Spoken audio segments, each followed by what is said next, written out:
যখন সবাই ভাবে চতুরতা দিয়ে লাভ করা যায়, তখন আসলে শুরু হয় এক এমন চক্র যেখানে প্রতিটি অসততা ঘুরে ফিরে আঘাত হানে সবার উপর। রহিম একজন দুধ বিক্রেতা। নিজেকে সে খুব চালাক মনে করে। 10 লিটার দুধে 5 লিটার পানি মিশিয়ে বানিয়ে ফেলল 15 লিটার। মনে মনে হিসাব, 5 লিটার একদম ফ্রি। এই তো আসল বুদ্ধি। দুধ বিক্রির টাকা পকেটে নিয়ে রহিম গেল চাল কিনতে করিম মুদির দোকানে। করিম মুদি মুখ ভরে প্রশংসা শুরু করল।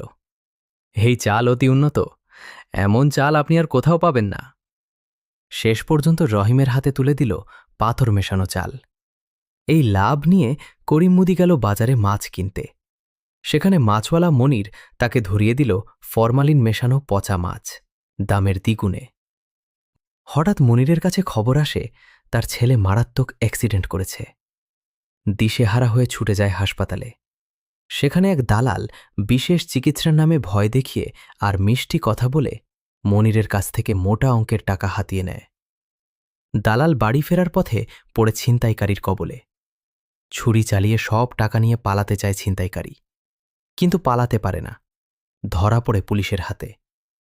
পুলিশ মারধর করে সব টাকা নিয়ে নেয়। সব টাকাই গিলে ফেলে সিস্টেম। এই পুলিশের ছেলেই একদিন জড়িয়ে পড়ে মাদকে। ইয়াবার পেছনে ঢালতে থাকে বাবার সেই কালো টাকা। আর সেই মাদক বিক্রেতা হয়তো ঠিক তখনই কিনে নিচ্ছে রহিম এর পানি মেশানো দুধ। যারাই অবৈধ পথে উপার্জন করে তারাই মনে করে যে সে বিরাট লাভ করে ফেলেছে, কিন্তু আসলে তা নয়। সে একজনকে ঠকাচ্ছে, আবার তাকে ঠকাচ্ছে অন্য কেউ। যেহেতু সমাজের প্রত্যেকেই একে অন্যের উপর নির্ভরশীল, আলটিমেটলি সবাই চক্রাকারে ক্ষতিগ্রস্ত হয়।